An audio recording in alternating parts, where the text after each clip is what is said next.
Executive Director. Present. Thank you so much. Is Ray coming today? Do you know? He didn't say he wasn't going to be here. I didn't know about it, so. All right. That's all right. So we'll start today's agenda with the committee is going to discuss and vote upon legislation submitted by Warwick City Council and the General Assembly as described in the attached legislative summary during the current legislative term. The committee will at a future date present a report of recommendations on this legislation to the full board at an open meeting. Here comes Ray, and we do have someone that wants to speak on this legislation from the city of Warwick. I don't, is that him here, Anthony? So he is from the city of Warwick. He can Wonderful. introduce himself, Anthony Sinapi. Perfect. And he did want to speak on, in terms of this bill here. And I also have some perspective from the staff's perspective as well. Perfect. Hi, Ray. So, Mr. Snappy, do you want to, we can hear from you now? You keep walked right in on time. Do we want to just address that Ray is? Oh, yes, is present? Ray is, Mercacho is here. We started a little too early, Ray. Don't be sorry at all. You never have to apologize. Thank you. Good afternoon. Thank you for coming. Howdy. Go close. No, you're good. All right. So, just to be clear, I don't actually have a stance on this one way or another. This hasn't been passed by the council yet. Okay. The request at the council level was to hold it until it could be brought here so that you all could weigh in one way or another as to your thoughts, because you all have a much better Mhm. understanding as to the pros and cons, and more importantly, the potential ramifications. Mhm. Some of the city council members during our last budget process expressed discontent with the fact that we have no authority or control over the potential payment for the Board of Canvassers position.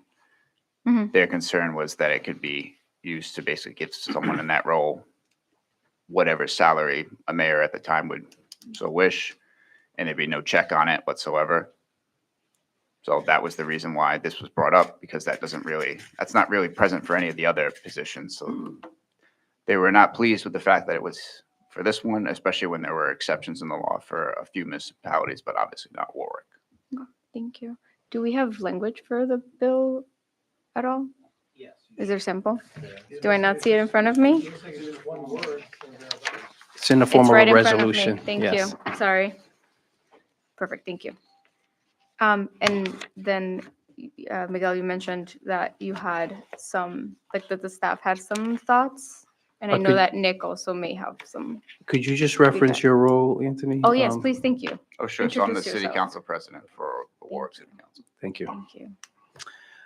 So in terms of, from the staff's perspective, obviously I can't, by municipality to municipality, they have their own concerns and responsibilities and roles that affect them every day. But from a broad perspective across the state, I think that the local boards operate in a similar way to the state board of elections, in essence that they are insulated, or the attempt is to insulate them from the rest of the city government as much as feasible, in order to ensure that the elections are conducted in a fair and unbiased manner.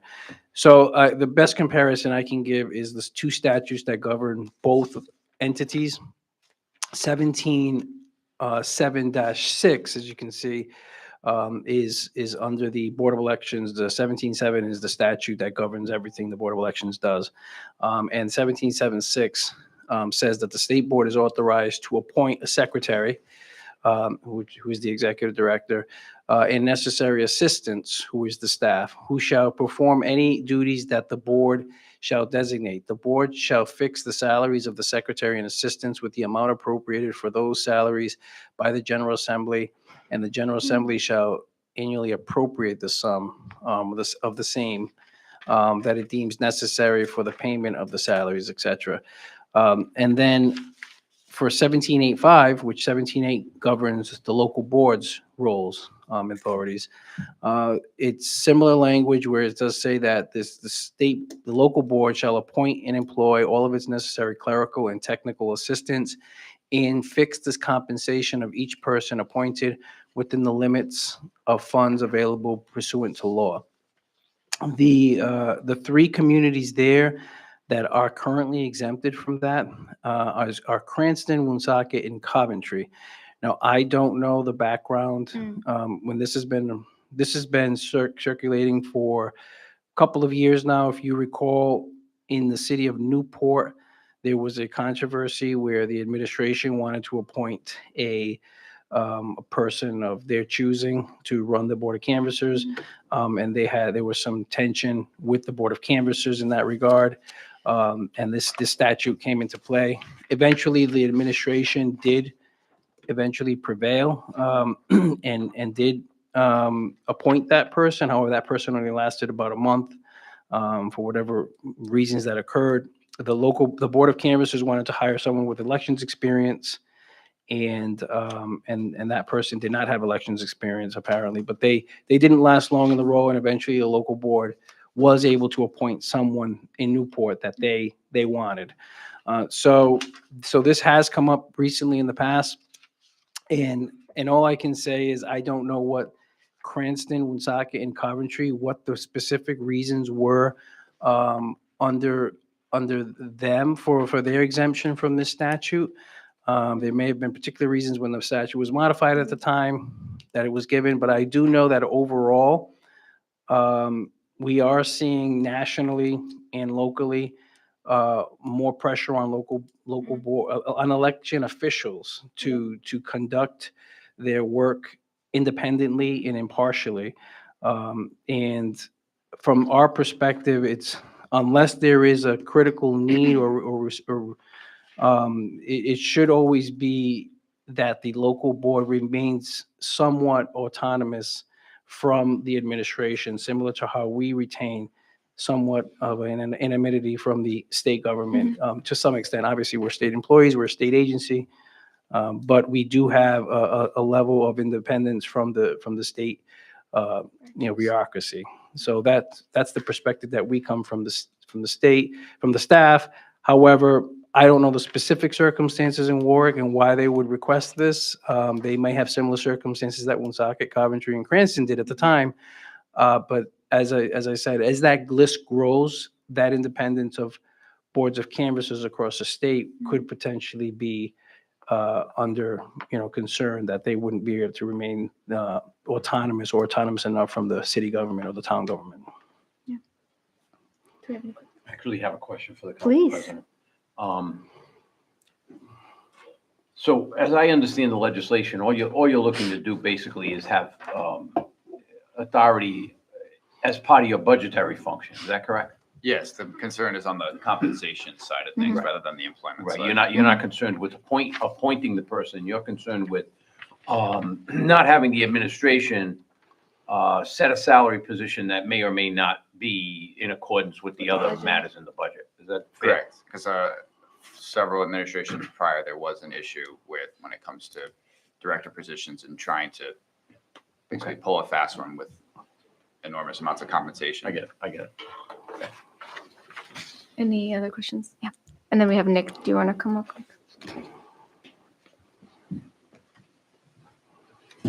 Oh. Hi, Nick. Hello, good afternoon, Madam Chair, members of the committee. Nick Lima, the Registrar Director of Elections for the Cranston Board of Canvassers. I'm also the Chair of the Elections Committee for the Rhode Island Town City Clerks Association. I'm here in both capacities. And Council President, good afternoon. I do acknowledge the Warwick City Council's position on this. In most cities and towns, usually by charter or ordinance, there are provisions and checks and balances in place in municipal government that allow the council to serve basically as a check against mayors and administration on the compensation of department heads, appointment of department heads. Advice and consent is a very common practice amongst the cities and towns. However, as Miguel noted in the staff report, elections are a bit different. And obviously, we know the reasons for that is because our elections, especially in Rhode Island, are for the most part structured in such a fashion where we try to insulate as much as possible election offices from the direct oversight or control of elected officials who are ostensibly running in the same election, because then you create a circular level of oversight.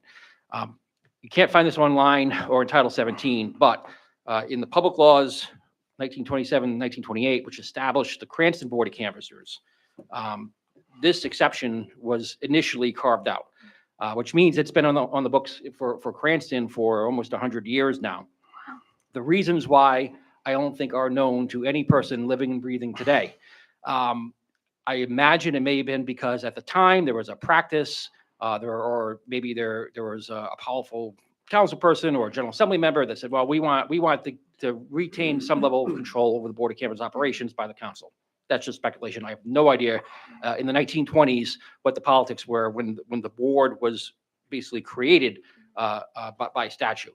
Many other boards of canvassers in the state were created under similar public laws. But the idea is the best practice is really we should all be operating under the same laws in a uniform process.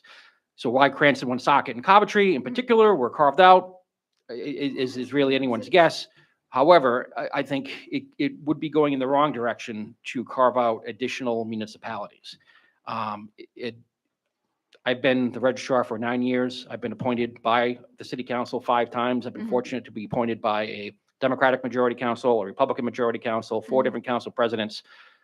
That isn't always the case, though. Sometimes politics can get involved in appointments. And I can tell you, one of my predecessors about 25 years ago, because of the current framework of the statute, had their salary zeroed out by the city council, and then the city council put in someone else. So that, just like the city council could have authority to change or modify the compensation, they could also essentially eliminate the position and then subvert it. I don't know if that particular move 25 years ago was necessarily in keeping with the actual letter of the law, but it proceeded in functionally, that's what happened. Again, I mean, under the current framework in Cranston, it works. I mean, I can't deny it works, and I've not expended, and while I may not necessarily agree it's the best practice, I haven't expended any political capital to change it. And we have bigger fish to fry in terms of legislation and trying to upgrade and improve election laws. However, like I said, because it is not considered a best practice, and because I think as local election officials, we are concerned not about the current council, not about the current government, but maybe 10 years from now, 20 years from now, you could have a situation of political animosity between a council and their appointee or someone that they oversee, because the 1785 as it is currently worded, and I believe as is considered in the draft council resolution, does state the employment and compensation. So that word employment is critical. In Cranston, that's been interpreted to mean the council essentially has an advice and consent role. So my board of canvassers, even though the council ultimately has the final say, essentially forwards my nomination to the council. And then the council decides to vote up or down on that. They can't replace me with a different nominee of their choosing. It would go back to the board. The board would have to nominate someone else if they decide not to reappoint me, for example.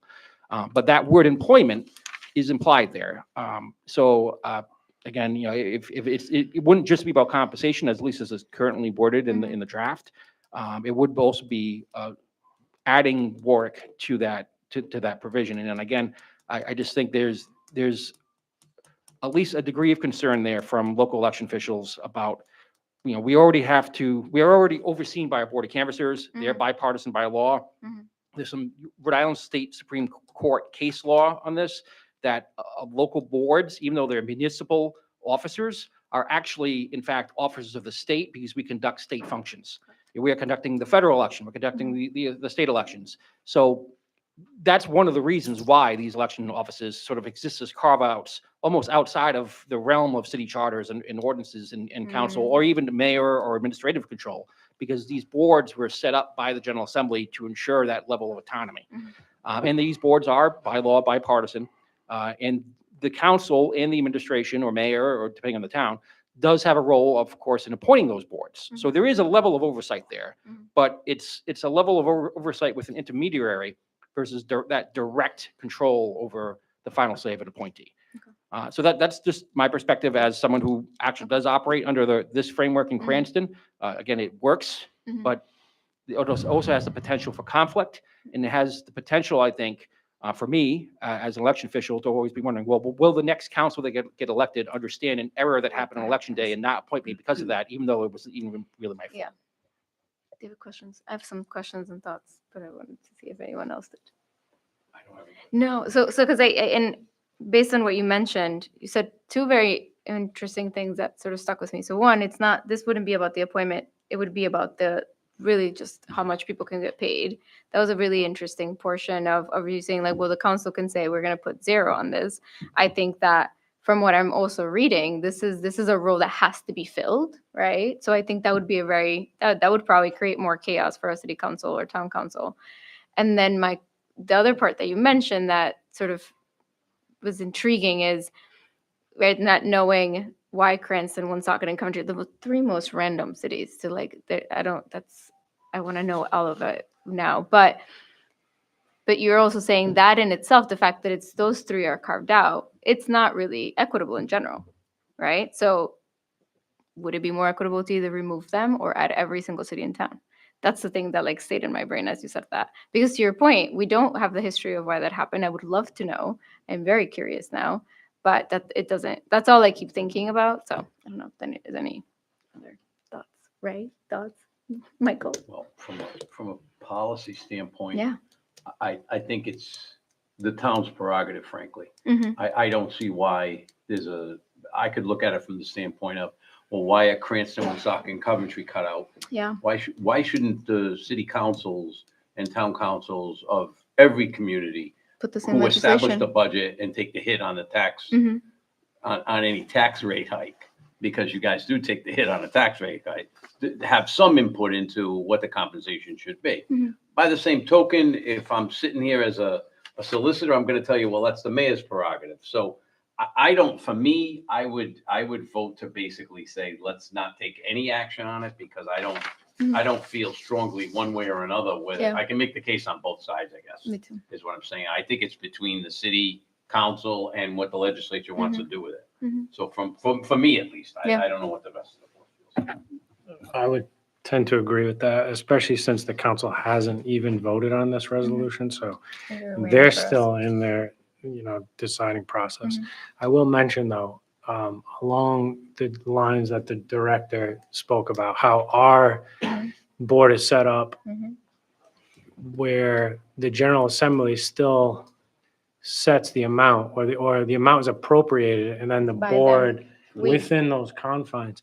And if you follow that down to the local Mhm. section, it still says that within the limits of funds available to it pursuant by That's law. right. So to me, the council still has the authority to set a budget or Mhm. work on the budget, approve a budget. And if they think that the salary of the person that the board appoints should be higher or lower, they already have a chance to look at that. So I tend to agree that I don't think this board needs to take a position on I it. really don't. So I mean, I would move no action. Okay. I'll second that. May I say anything or? Oh. So I don't want to. No, that's okay. Yes. I was going to reiterate, one, that the city council hasn't taken a position like you noted. Mhm. Two, some of the very concerns that you mentioned as far as it could get zeroed out. Mhm. And if one community's on here, why not all or none? These are some of the same things that we brought up. And Yeah. one of the reasons why some of the council members wanted to push for this is exactly that. Yeah. Some cities and towns can, why can't we? Yeah. I will say that when it was presented to us, what we were told is that we had no wiggle room to touch the compensation. Mm. That's what we were told. Whether or not that's accurate, I don't know. If it's not, that would be very good to know, because budgets will be coming up in a few months. And if anyone has any ideas as far as a potential better way to address this too, more than happy to take them, because I'm basically here just to report back Yeah. to the city council, so that when we do take this up, they can make an informed decision accordingly. I mean, the thing is, from our perspective, it's not really a parallel to the state board, because the state board has appointees, and it just doesn't work like that in the municipality. The boards of canvassers just don't have that authority with the cities, because one, they're appointed by either the council or the mayor in the cities, and two, they usually don't have a budget. they have just a small budget, if any. I mean, other than Providence, I don't know about Warwick, what the budget is. But some of the communities just don't even have a budget. I mean, I can speak for Lincoln. They basically just assign one of the clerks to cover those duties when it happens. So I think that's why some of this is a little bit nebulous. But I mean, from my perspective, I'm not saying we're against it. I'm just saying I don't think it's up to us to take a position on it. But certainly I wish you luck, and from my perspective, I hope you get it. But I do too. I don't know. Yes. Okay. Any other comments? All right. So we have a motion. We have a second. All in favor? Oh, yes. Oh my God. No, sorry. I'm so sorry. Yeah. I'm just gonna keep eye contact with you now. It's gonna be, sorry. So you have a motion, a second. All in favor, say aye. Aye. Aye. Any opposed?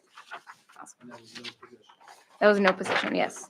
Good luck. Okay, right? Say it again. Also with me, Yes. right? Thank you so much for coming. Thank you. Thank you. And good luck. This is the Thank most you. interesting thing I've heard Thanks today. for coming in, really. Yeah, That was this is fascinating.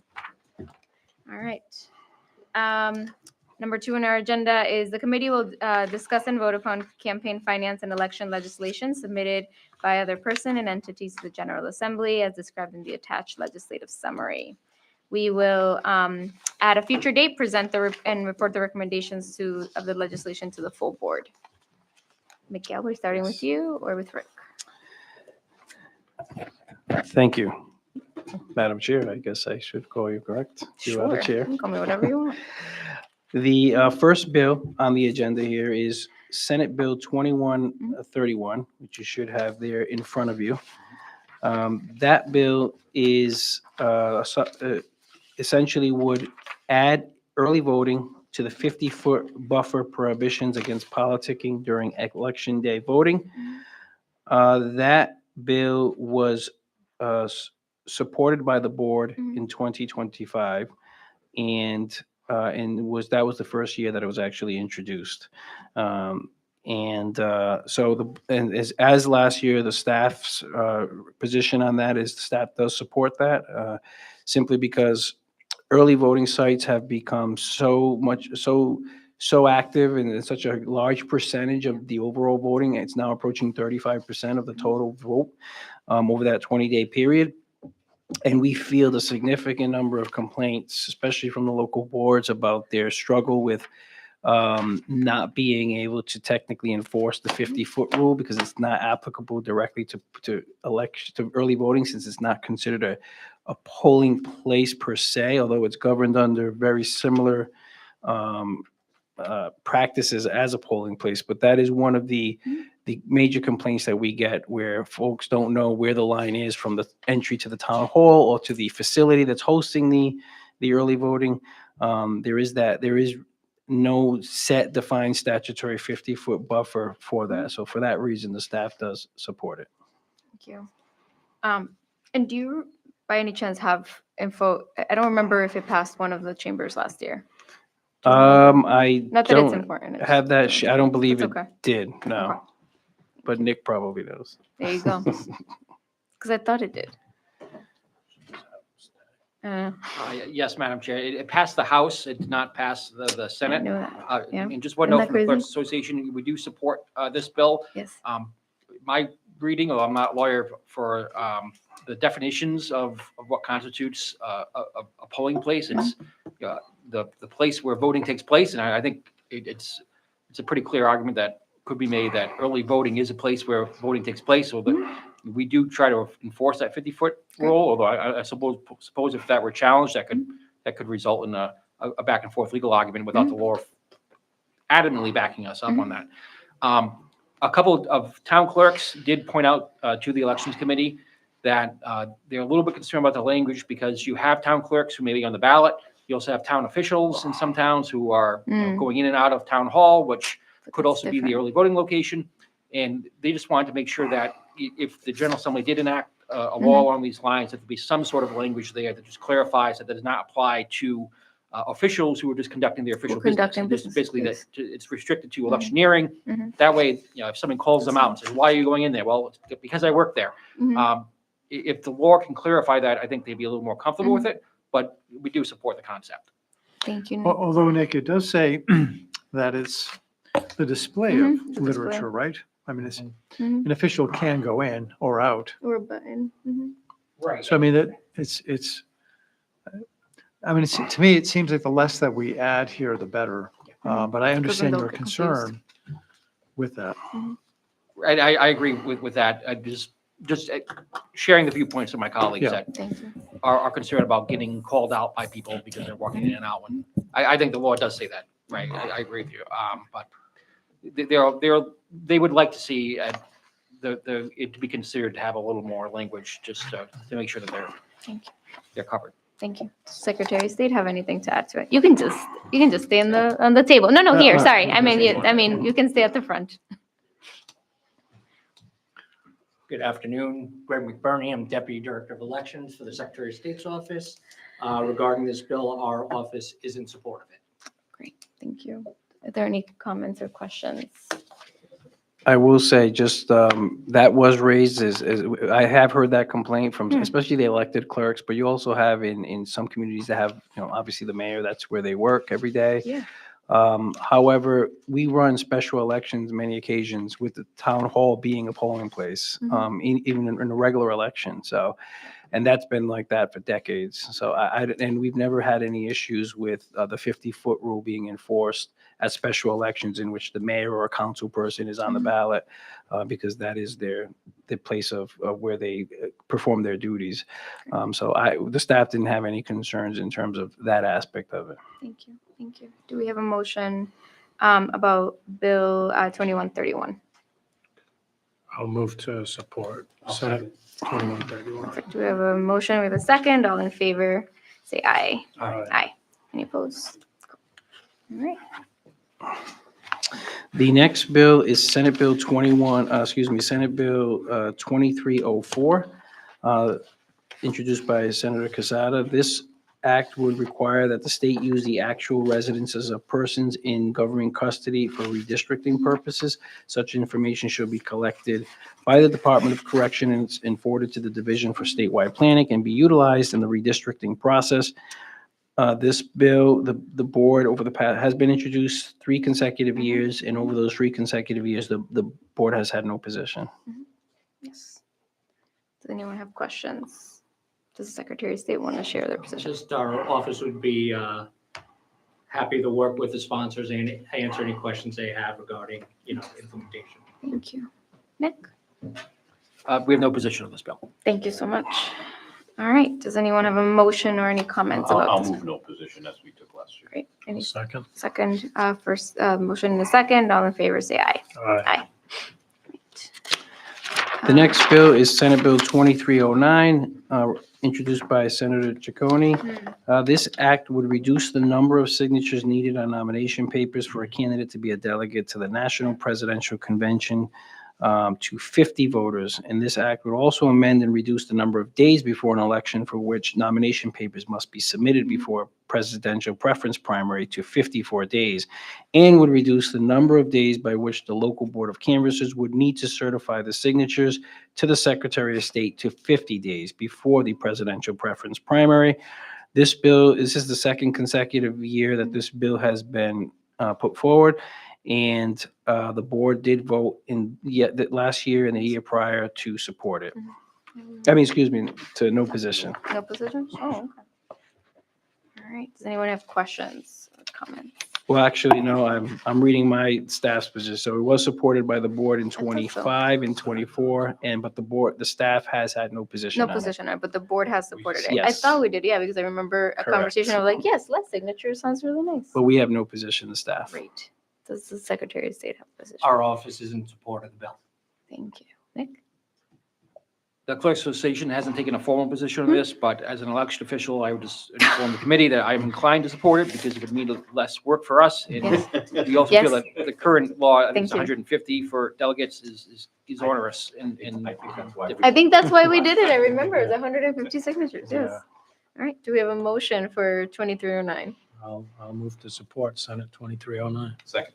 All right. We have a motion and a second. Everybody in favor, say aye. Aye. All right. The next bill is Senate Bill 2334, introduced by Senator Gallo. This act would authorize the use of campaign finance funds for security-related expenses, including saw this. home and office security systems and ongoing monitoring in response to threats arising from the public service or candidacy. We have Rick Thornton here who will present the board's position, the staff's position on this, and he had some recommendations on some of the language.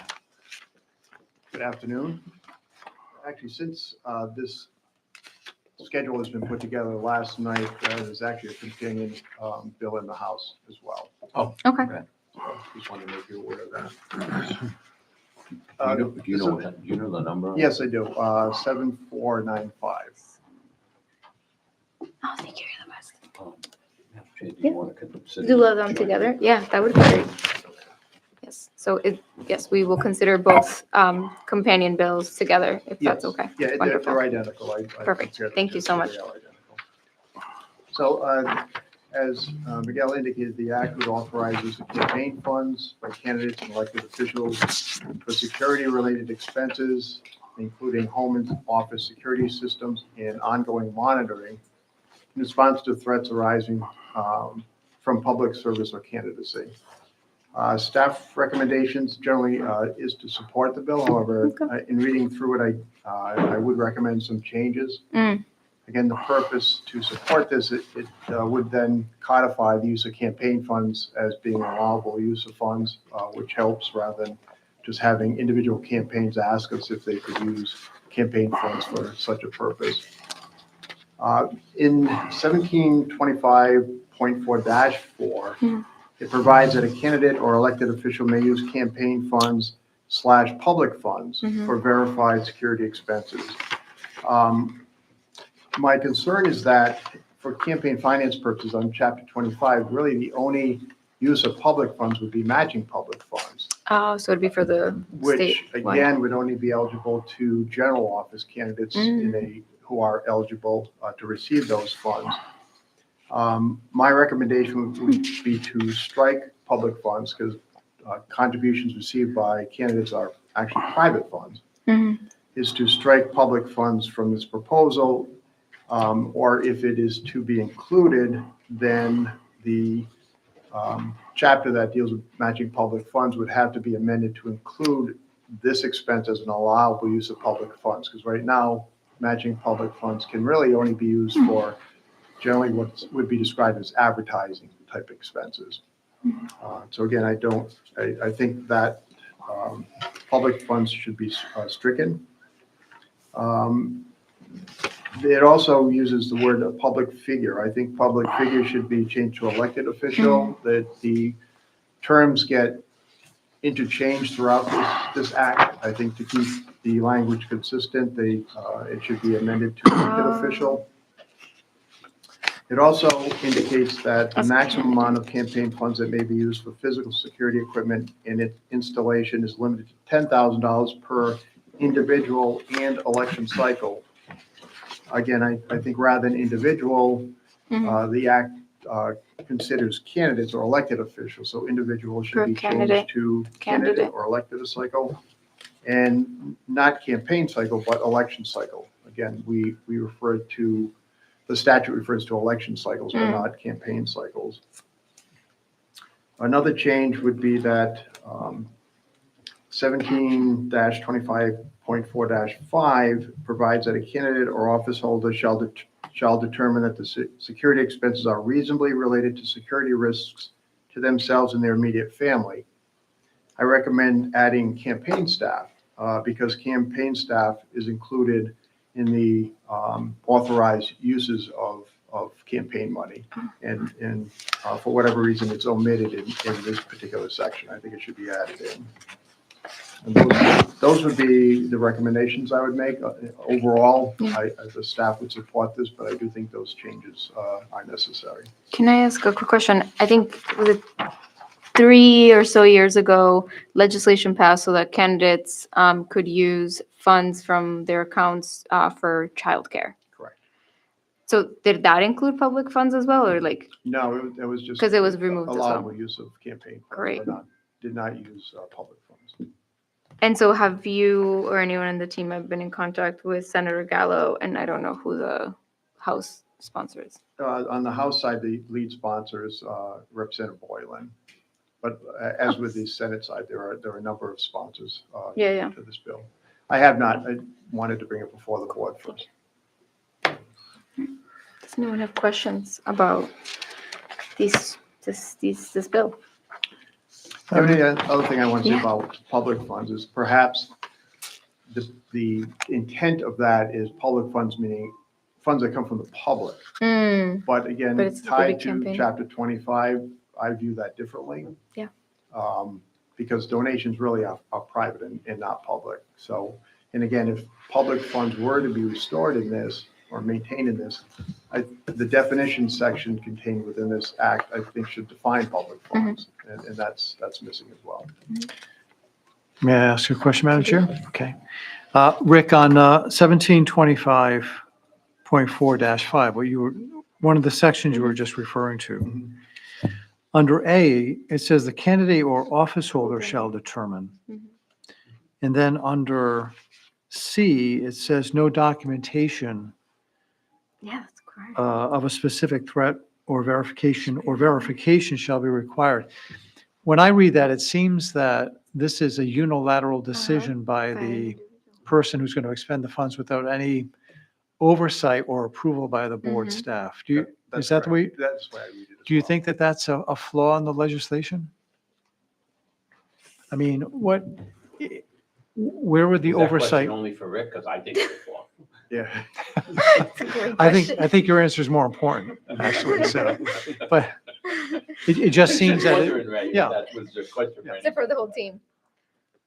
Well, I turn it over. Sorry.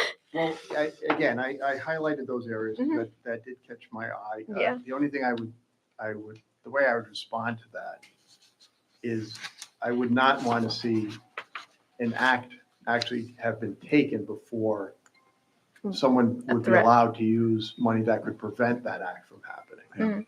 It's also going to put his staff if Yeah. there was a change, it would put him in a very difficult position. Would it- Because if you 'Cause were then to he has to deny, if you were determine. to deny the expenditure and then the Ah. unthinkable happens, it's, They're gonna big be like on the Board of front page of the Elections. Newspaper and on every website and, saying that, he didn't allow it. If he allowed it, it wouldn't happen, so.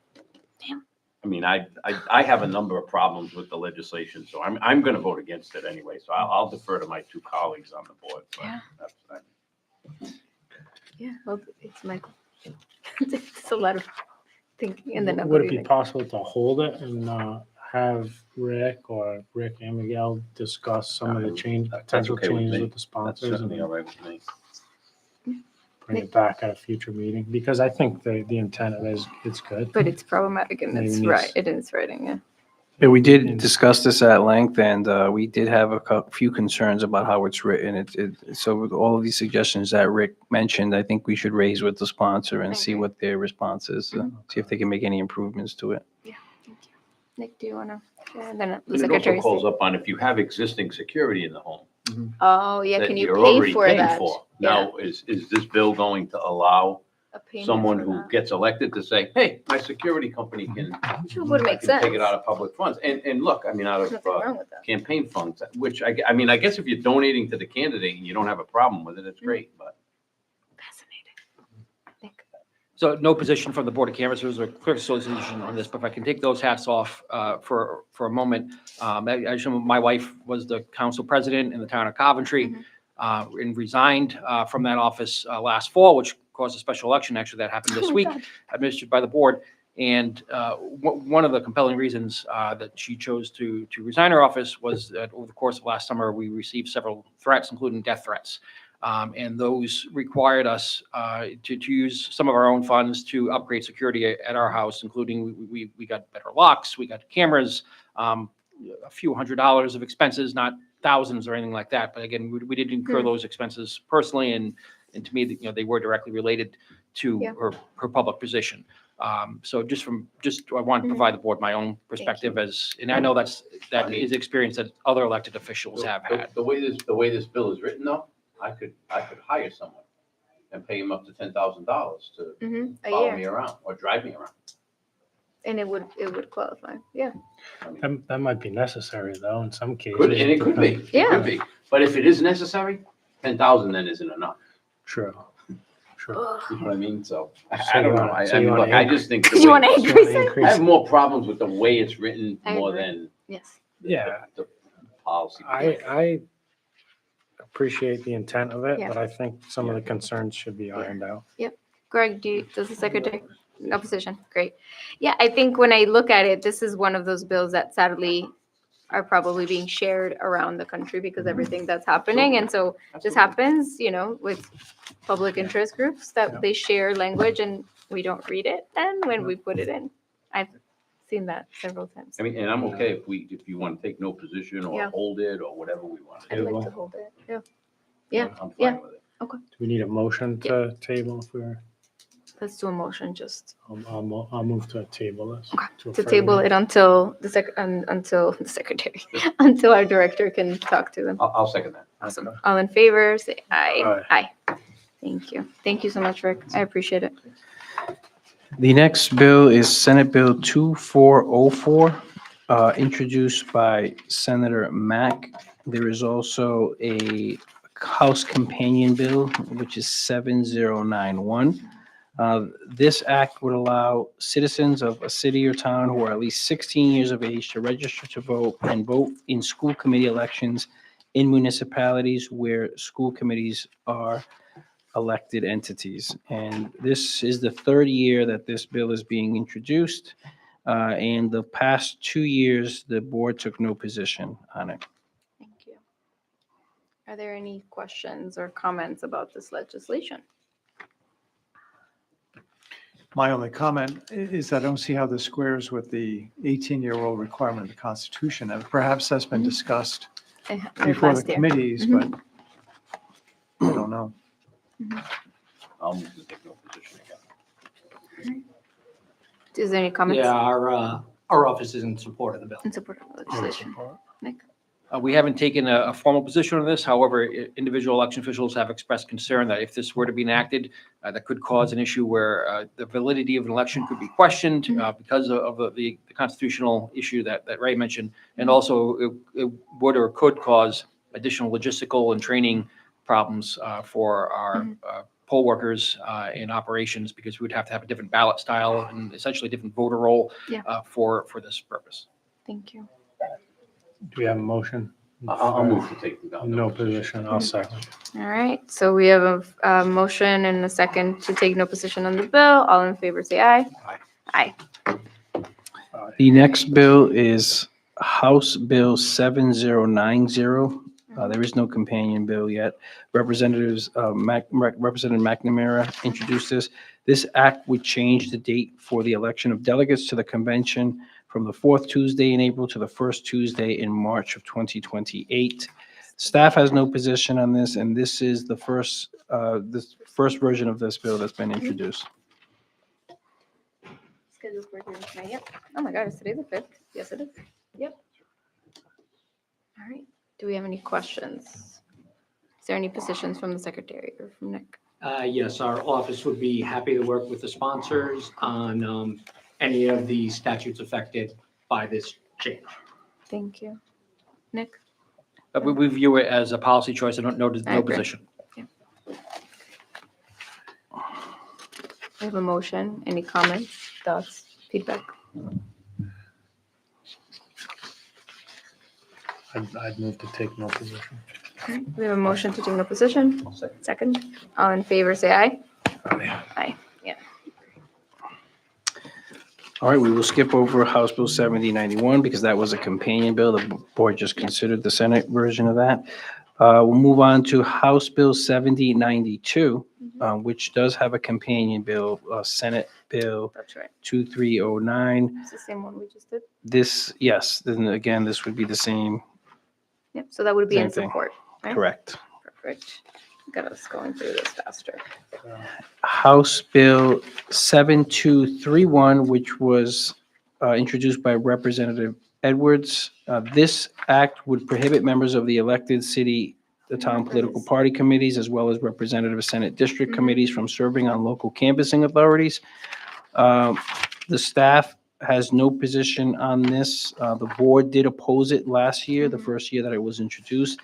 As I said last year, the only concern that the staff has for this bill is that it would reduce the pool of elected officials who could potentially serve on local boards of canvassers, and many of them are active in their communities for various parties. So this would in fact eliminate some of the potential candidates for appointment to the local boards. So that would be a concern.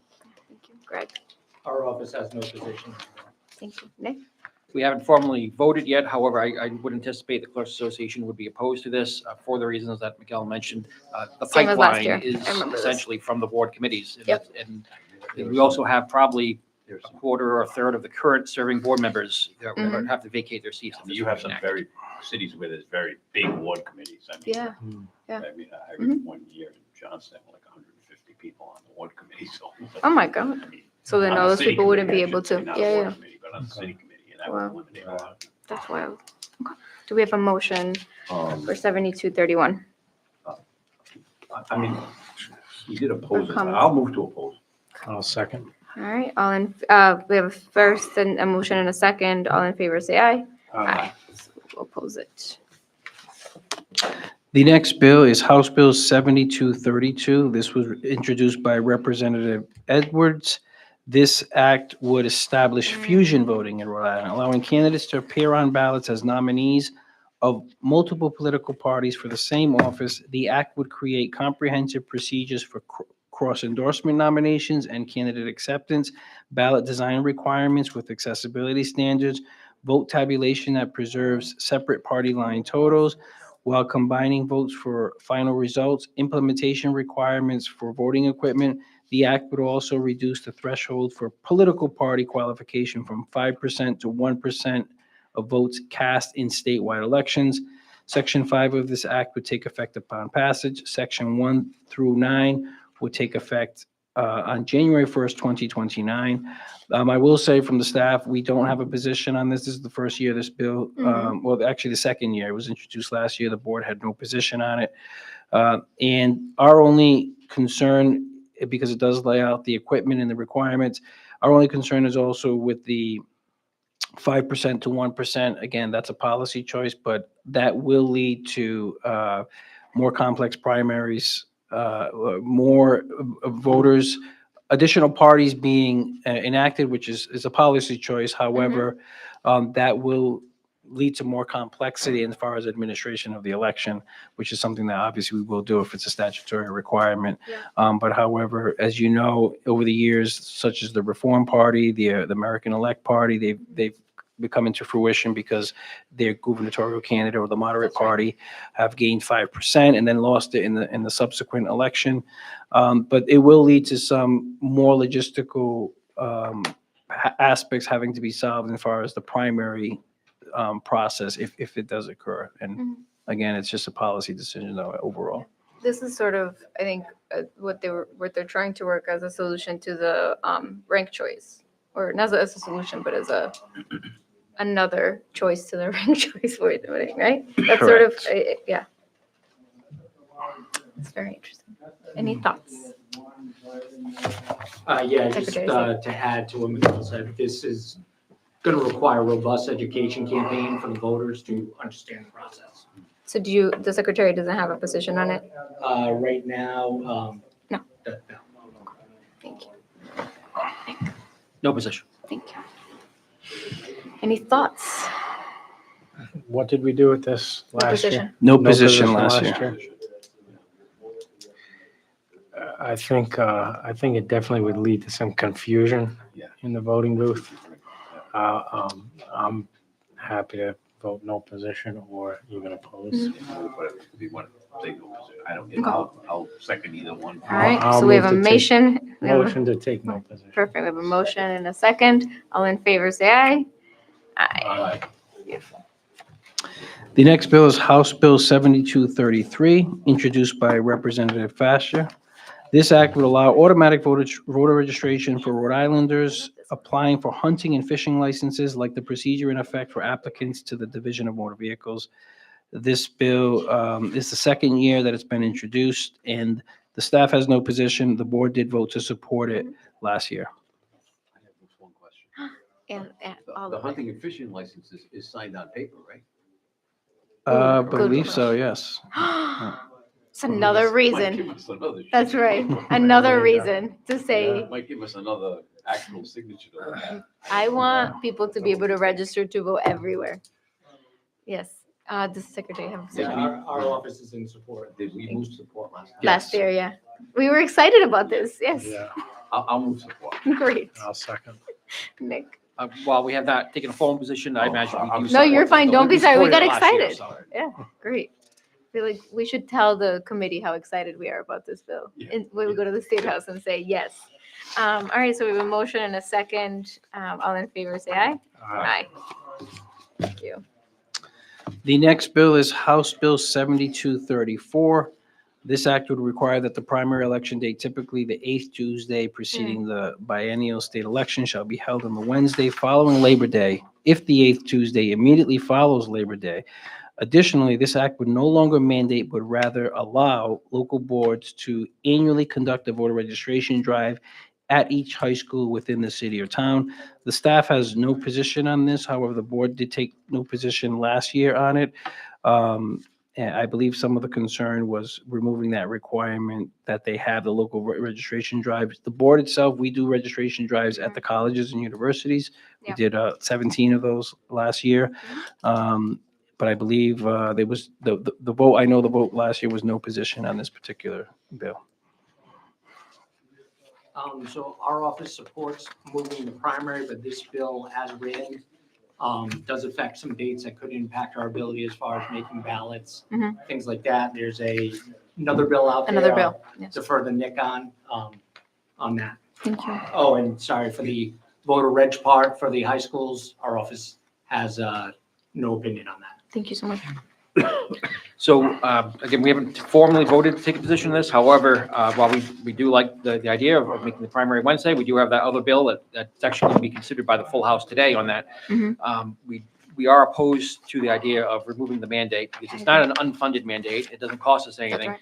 Even the smallest town that has a staff member of one can get to their one high school Mhm. for an hour and a half during the senior lunch period once per year. That's right. And I think that's not just a mandate, it's a duty, and I think it's an important duty that we have for civics, our role in agree. civics. So. I agree.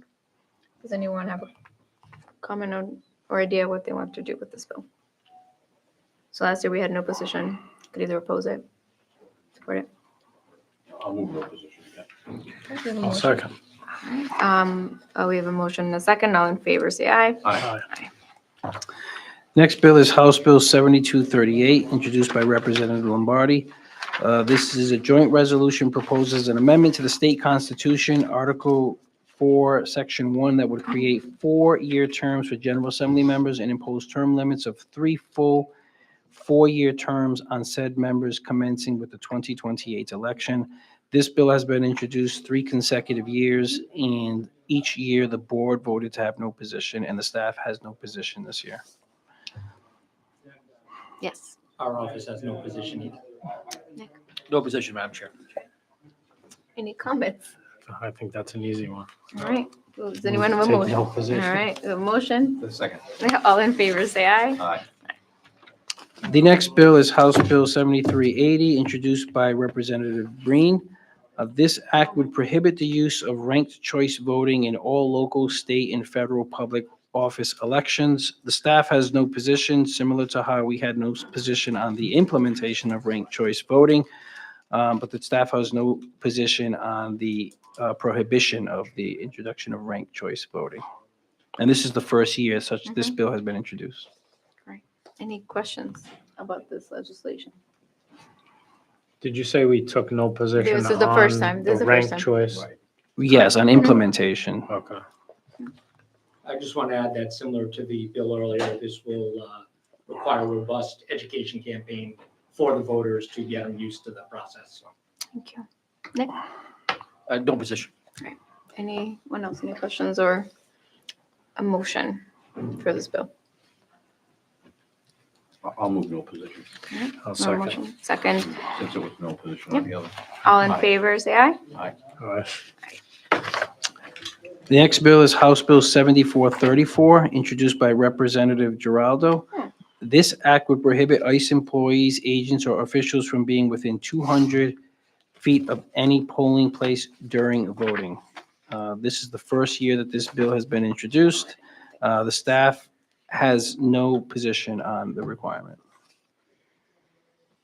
Well, I wasn't aware of that. We haven't had a discussion on these bills, but one concern I have is that if you're employed by ICE and you're a voter, you can't get to a polling place.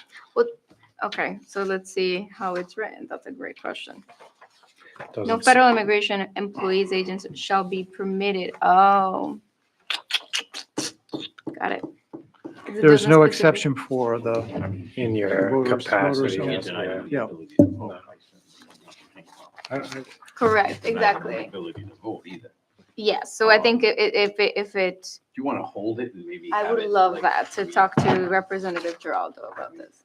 You know Yeah, what I mean, just to maybe Yeah. make some clarifications to Mhm. it. Yep.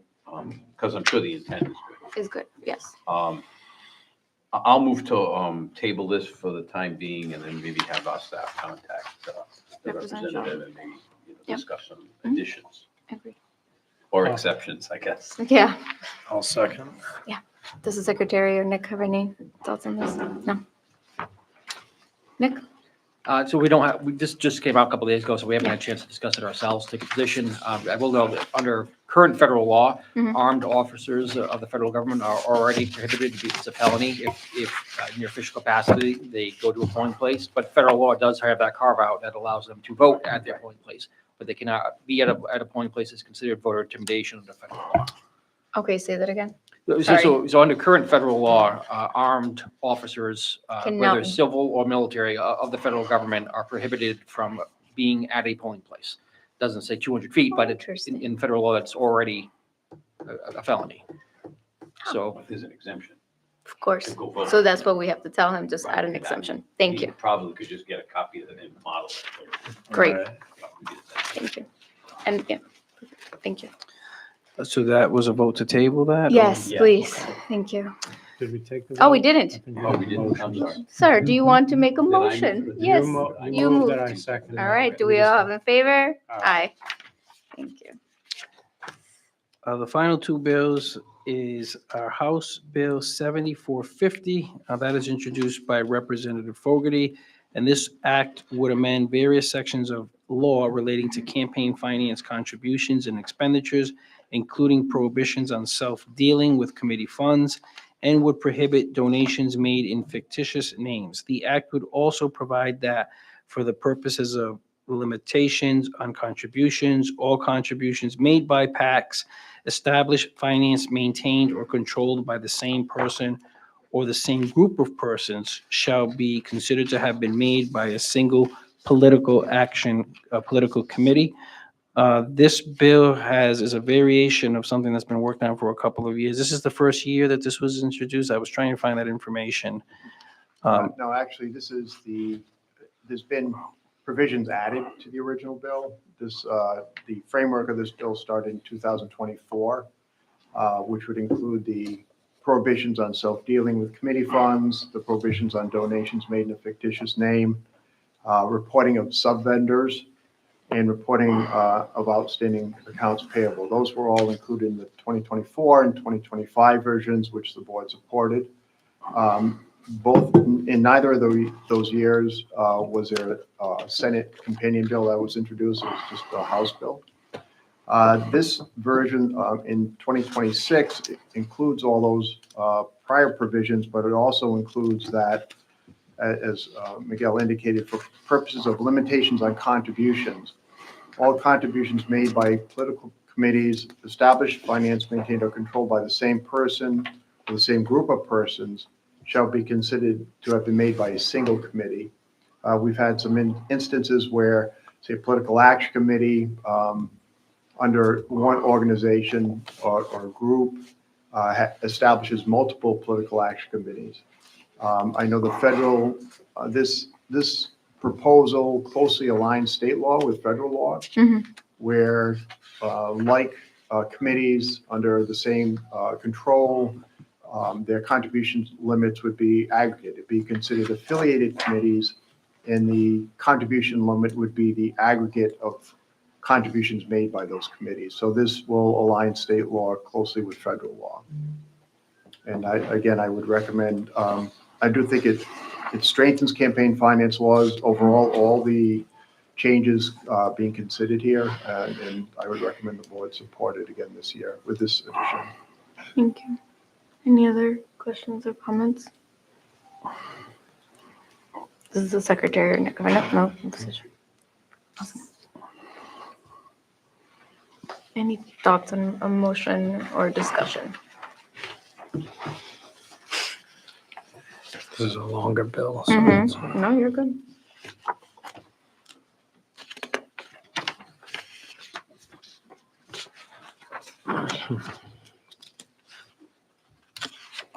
And maybe this is the second year for this Third legislation? year. Third year, okay, Yeah. thank you. But first year with that last provision about these. It's okay, I remember, yep. Did we support the last Yes, we year's did, version? yeah. With the changes. And it has eventually, last year it had a Senate No, I companion. don't think it ever did. It didn't?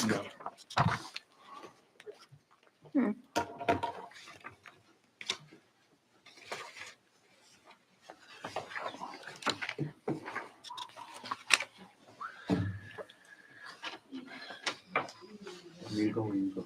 I'll go. I'll move to support House Bill 7450. We have a motion and a second, all in favor, say aye. Aye. Aye. Thank you. Thank you, Rick. The final, the final bill is House Bill 7451, which was introduced by Representative Breen.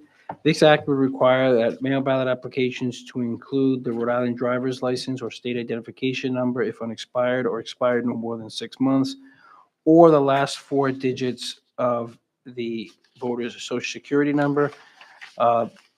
The staff the board did vote on a similar piece of legislation or its own legislation early this year, which is very similar to this, but I think more extensive, which this bill would need a little bit more language in it to match that. The board did vote to oppose this bill in last year, which was this is the third year that this has been introduced. Yep. Board had no position on it in 2024, opposed it last year. Because I believe it did have some additional language regarding citizenship. That was amended or removed in this current bill, which makes it very similar to the board's bill. But the staff has, again, no position on the bill because the board did take a vote to vote on something similar previously. Any questions, comments, Secretary? Yes, our office is in support of the bill. Great, thank you. Yeah. And while we have not formally voted, we've discussed this bill as a committee, and my colleagues are in support of the concept, in part because it allows for a degree of equity between the online process, which currently requires a driver's license number, and the paper process. It adds a layer of security while not being an undue burden on the voter, because ostensibly one of these two numbers are required to register to vote For anyway. everything they have. And as I mentioned, the only concerns that the staff has about it is doesn't enhance the board's ability to match our primary responsibility, which is with the ballots that come back. And this bill doesn't have any language to either remove our requirement that we match the signature on the ballot to the ballot application, which the board's bill does. So if this bill were to pass, it would add that layer of protection for the application. However, at the back end, when we have to approve the ballot, certify the ballots, we would still have to compare against the signature on the mail ballot application, even if they don't match. Under current law, we are required to accept it. I'll move to support, since it's an extra layer of protection and maybe help us in the administration. Okay. And maybe it would be okay for that. So I'm gonna support. I'll second. All right, we have a first and a second. All in favor, say aye. Aye. Aye. And that concludes my report. Thank you. All right. Do we have a motion to adjourn? Wow. So moved. Jenny would be so mad at you. All in favor, say aye. Aye. Aye.